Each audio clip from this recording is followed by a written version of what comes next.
Meu querido, nós estamos aqui quase já no finalzinho, né? Ainda não vamos terminar agora, mas nós temos ainda esse testemunho. O senhor já falou alguma coisa? Talvez o senhor queira acrescentar mais um pouco o testemunho sobre esse anjo da igreja, né? Que Deus chama anjo da igreja, o pastor local, que retinha o nome do Senhor, quer dizer, ele não negava o nome do Senhor, né? E do Antipas. O que o senhor tem para falar sobre esses dois personagens? Bom, o testemunho acerca dessa perseverança é que ele tinha uma postura impecável, irrepreensível. Por isso essa necessidade de se partir para uma continuidade. E quando nós observamos Antipas, não se tem tantas notícias ou registros históricos, mas se sabe que foi um homem morto porque denunciou essa corruptividade no meio do seu próprio povo, no meio eclesiástico. Vamos ser assim concretos e aí então falar sobre isso de uma maneira bem aberta. Ele não foi morto pelas autoridades romanas, ele foi morto pelos seus próprios irmãos, porque acreditavam que aquela síntese que era vivida era uma boa coisa, porque eles foram acostumados a isso. Então, quando Antipas promove então esse momento de reflexão exarado na palavra, essa exegese, ele começa a ser combatido pelos de dentro, e aí então ele é martirizado. E nós estamos aqui como fruto dessa semente abençoada e abençoadora. Muito bem, irmãos, para nós já irmos aqui para o final desse nosso pequeno comentário, nós estamos aqui no último tópico, né? Tópico 4, que fala sobre as heresias de Pérgamo. E aí nós temos esse personagem que ele vem aparecendo, não é? Em alguns pontos da Bíblia, no caso Balaão e Nicolau, doutrina de Balaão, doutrina dos Nicolaitas. Aliás, eu vejo esses personagens também, irmão Luiz, eu não sei se o senhor percebe isso, se o senhor vê assim, como espíritos ou tipos de ações de espíritos, como Babilônia. Certo. Né? Babilônia é uma cidade, mas ela vem desde Babel, percorrendo toda a história, e no Apocalipse ela tem um papel também bem grande, né? No sentido de que Deus mostra ali o que é esta Babilônia. Então o que é que a gente pode dizer sobre a doutrina de Balaão e dos Nicolaitas? Apreendendo sobre o que nós temos escrito no comentário, pastor Claudio Honor, ele se torna uma pessoa redundante, mas ao mesmo tempo muito feliz em comunicar esse assunto de pseudo-bíblico. São falsos ensinamentos bíblicos que acabam sendo encarados como verdade. Eu vou lhe dar um exemplo que é básico acerca disso. Tem um determinado irmão que ele não concorda com a doutrina que está sendo trabalhada em uma determinada igreja. Então ele rompe com aquela igreja e passa a frequentar outra. E ali ele é recebido e aos poucos também ele passa a sobreviver dentro de uma mentira. Você está bem lembrado do aspecto histórico quando surge o anglicanismo na Inglaterra. A partir do momento em que não é permitido uma situação de adultério, então o rei rompe com a igreja e funda uma outra. Isso aconteceu no passado? Aconteceu, continua acontecendo, continua. Não vou lhe dizer com todas as letras e asseverar esse adultério físico, promíscuo, mas eu vou lhe falar das coisas do espírito que comumente tem acontecido em muitos lugares deste nosso Brasil. Uma pergunta para a gente ser mais claro ainda. Aqui diz que o patrono dessa doutrina, claro, né, Balaão, ele era filho de Beor, que mesmo sendo profeta e teólogo, ele utiliza a expressão, ele se utilizou da profecia e da teologia para levar maldição ao arraial hebreu. A minha pergunta para o senhor é, essa doutrina de Balaão, esse modus operandi dele, continua nos dias de hoje na igreja? Se o senhor pudesse dar exemplo, seria bem melhor.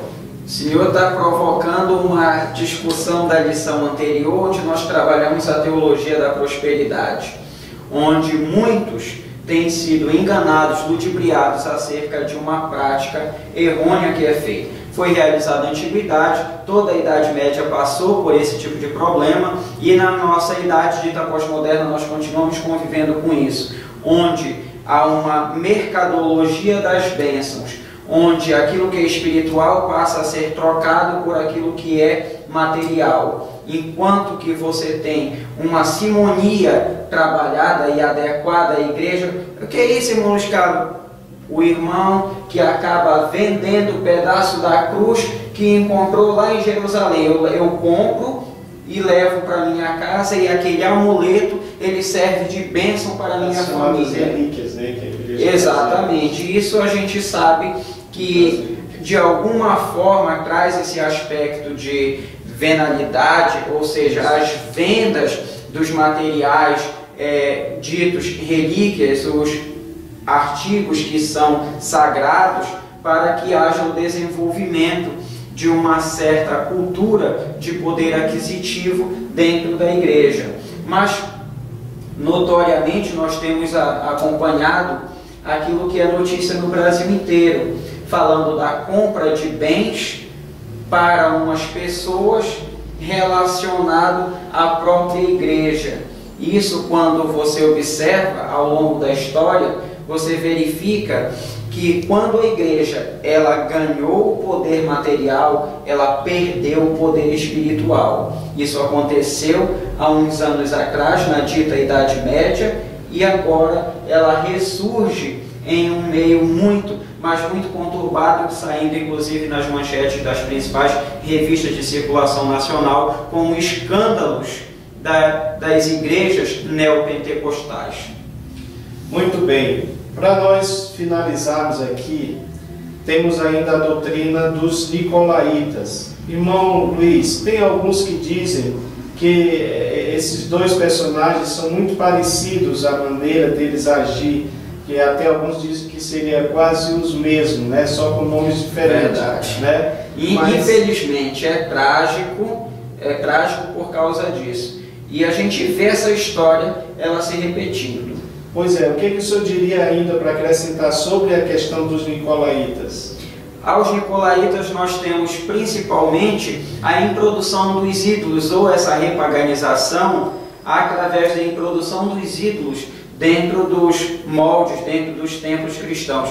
E isso de alguma forma trouxe, meus queridos, trouxe um certo prejuízo, porque se utilizando de um linguajar bem elaborado, eles levaram muitos fiéis a se desviarem pelos caminhos tanto da fornicação quanto do adultério e da idolatria. Diga-se de passagem que quando nós analisamos ainda há pouco a igreja em Pérgamo, mergulhada num panteão grego, não precisa dizer de tudo aquilo que era tratado dentro dos templos, e toda a Acrópole acompanhava como destino final dessas coisas. Mas quando nós tratamos também dos nicolaítas, nós verificamos a maneira como o falso ensino entra, dizendo aquilo que pode, sendo que a Bíblia assegura que não pode. Como vou lhes dar o exemplo agora da igreja dos homossexuais, a igreja que admite o fumo, a igreja que admite as práticas que são condenadas na Bíblia. Aí você verifica que a união de uma prática cultural, vamos dizer do naturismo, como você citou o exemplo, dentro de um ambiente teoricamente que deveria ser cristão.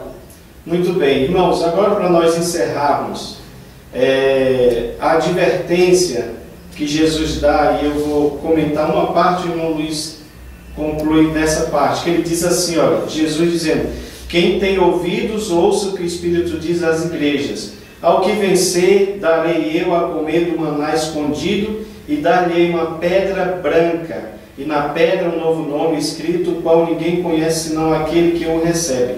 Eu quero comentar, mas só lendo num trecho desse A Vitória Final, sobre essa pedra branca, que é uma curiosidade.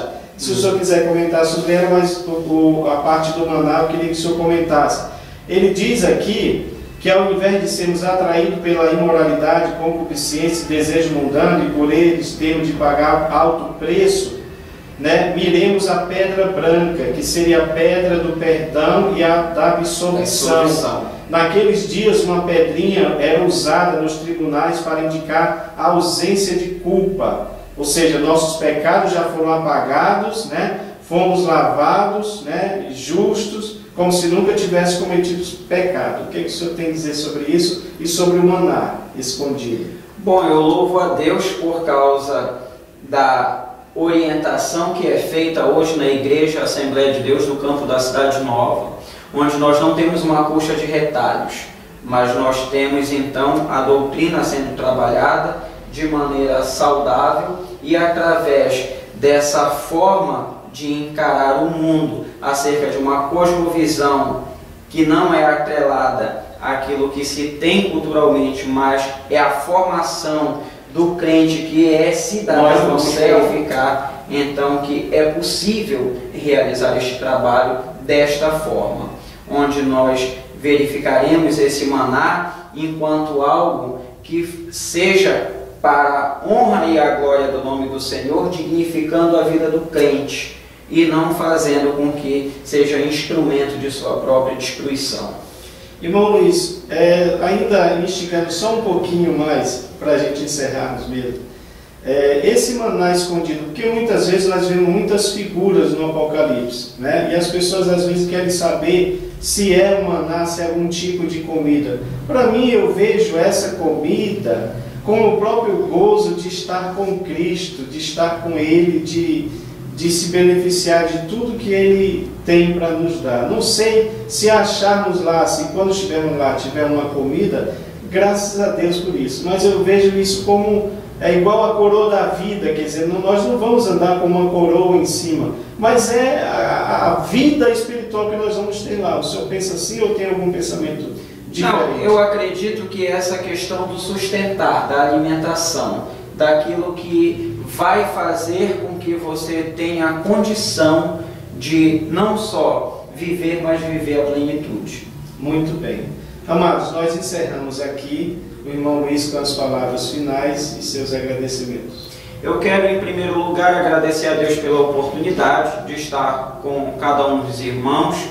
Se nós tivermos uma necessidade, além de estar junto, comentando algum outro ponto, que de uma forma ou outra pode ser comentado a partir deste, teremos então essa missão. Agora eu queria também fazer essa convocação para que a igreja ela estivesse unida no propósito não só de aprender a palavra do Senhor, mas aprender para poder ensinar de uma forma melhor. Aqui são poucos os esclarecimentos que a gente trabalha em favor de uma lição que já está comentada, mas é também possível que nós avancemos também na questão metodológica e a parte organizacional da própria aula, porque se nós estamos enfrentando dentro desta lição aquilo que é ensinamento ruim, é porque de alguma forma a doutrina, o didaquê do grego, ele foi afetado. Então nós precisamos rever as nossas práticas